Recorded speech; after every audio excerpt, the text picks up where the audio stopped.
Hey everyone, I know when you are moving to a new country, usually think of accommodation, transportation, and food, right?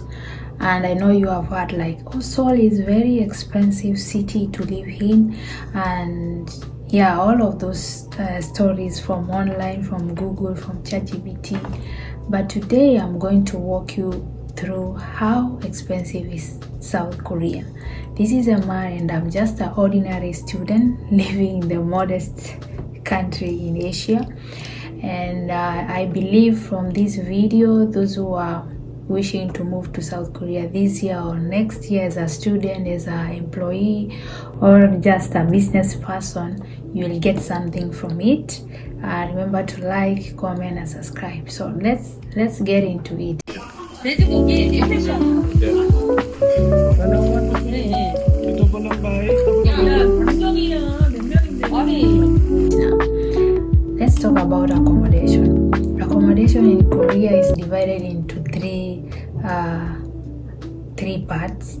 There is one which is shared accommodation, dormitory, and we call them hostel in our country. Maybe in your case, you also call them hostel. Yeah, hostel is where you share 2 people, 4 people, or you can stay alone. But when you stay alone, the price will make go higher. Yeah, so and they charge you per bed. The good thing is they will provide you with everything. You will find a bed, you will find a washing machine, you will find a fridge. All those amenities, you will find them there.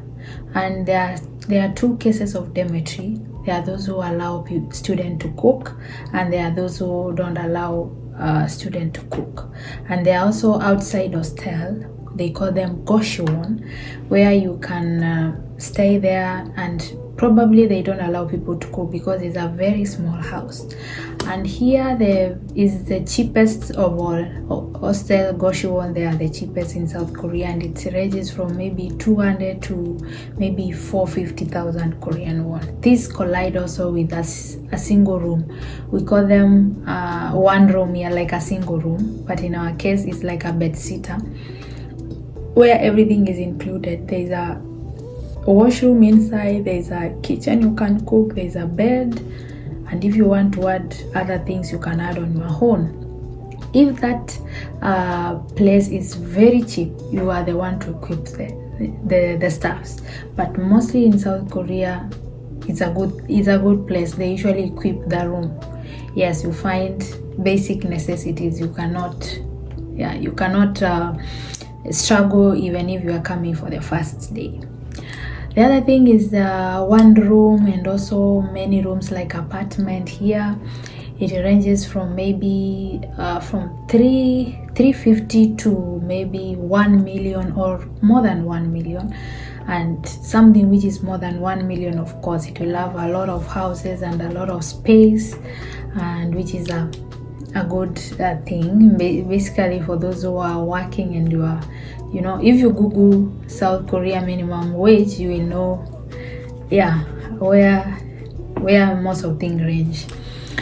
Yes, so having said that, you can the deposit is there, but for those who are on hostel, they don't pay any deposit, maybe 100,000 per just for maintenance. But for the rest who are renting, there is a deposit of from 1 million to 20 million depending on the house of your choice, how big it is, how small it is, right? And having said that, that is all about accommodation. You can now arrange yourself where you can lie if you come to South Korea. Let's go to transportation. What the best thing in South Korea is the transportation. I can tell you for free. Yes, I can, and I can even rate 10 out of 10. There's a subway and there's buses, and their bus fare is like 1,500 to 1,500 constant for 1 hour. If you exchange maybe more than 1 hour, it goes to 3,000. So in a month, you may spend 50 to 7,000 per month, which is convenient and cheap for as a student. If you don't want to use maybe those a subway or a bus, you can purchase a car. Here it's cheaper for second hand, for thrift cars, or maybe if you want to purchase a new one, you can purchase it from 20 million and above, which is also your choice. Living abroad depends with your lifestyle and how you want to live in that new country. Having said that, that is all about but transportation is the best here. We go now to food. I know food is you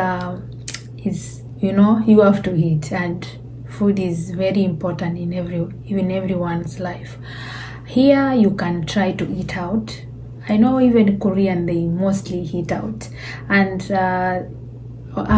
maybe a meal a day, you can per meal, maybe lunch or dinner, is maybe 7,000 to 10,000. So if you want to eat 3 meals in a day, you may end up spending 30,000 per day. For a month, you may end up spending 1 million, which is too expensive, and is like you are not living economically or on a budget. Even the rich people, I'm telling you, yes. And the second one is maybe you can rely on convenience store. There are so many convenience store here. There's a CU. I will keep showing you as we go by. Here you can go there and eat ramyun, kimbap, boiled eggs, sweet potatoes, and you find that you can spend even like 3,000 to 5,000 a meal. So imagine for like, if you rely on convenience store, you can spend 10,000 in a day, which is economical. And I know if like your budget is really low, you can opt for convenience store. And the last one, which overcomes all of them, is cooking for yourself. Cooking at home will save you a lot of money. Meaning that like you can go and purchase those stuffs like groceries, food, rice and all that from the marts, from the market. Also there's an online store which I also rely on it most of the time, called Coupang. Yeah, they have like really best option, and you can even stay at your place for even a month without going outside, because Coupang is there, will really do amazing job for you. And you can spend like 150 maybe to 250 in a month, which is kind of good, and you may end up saving more compared to eating out, or maybe even convenience store you may end up spending more. But there are those miscellaneous spending along the way. Yeah, so the food is like that, and it's not depend with your lifestyle. So now I think from there you are really relating how much you can spend in South Korea and how expensive is South Korea from my perspective as a student and someone who has lived there for some years. And lastly, we go to miscellaneously. Here you have like phone bill. This is a must. Phone bill goes like 15,000 to 30,000 won. I'm presenting like foreigners here. 15 to 30,000 won per month. And there's free Wi-Fi. You can opt to use use like, but how will you make calls? Yeah, there's also free Wi-Fi. But most of people, they have this phone bill, that is for sure. But as a tourist, there's no need. You can rely on Wi-Fi, but it's good to have that phone billing.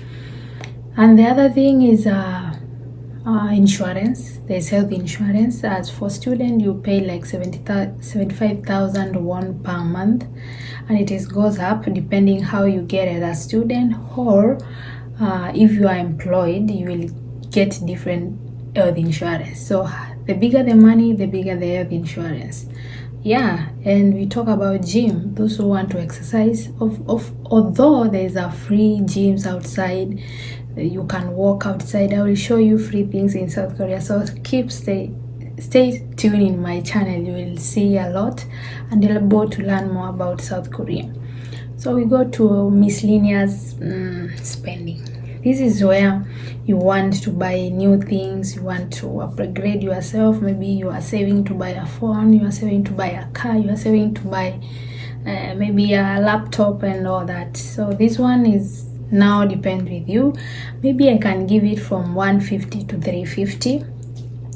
And having said that, we come to a conclusion that here, staying here as a student, you might spend from maybe 700 to 1.2 million. As a working person, you might spend 1.2 to 2 million. And this one might be adjustable depending how smart you are.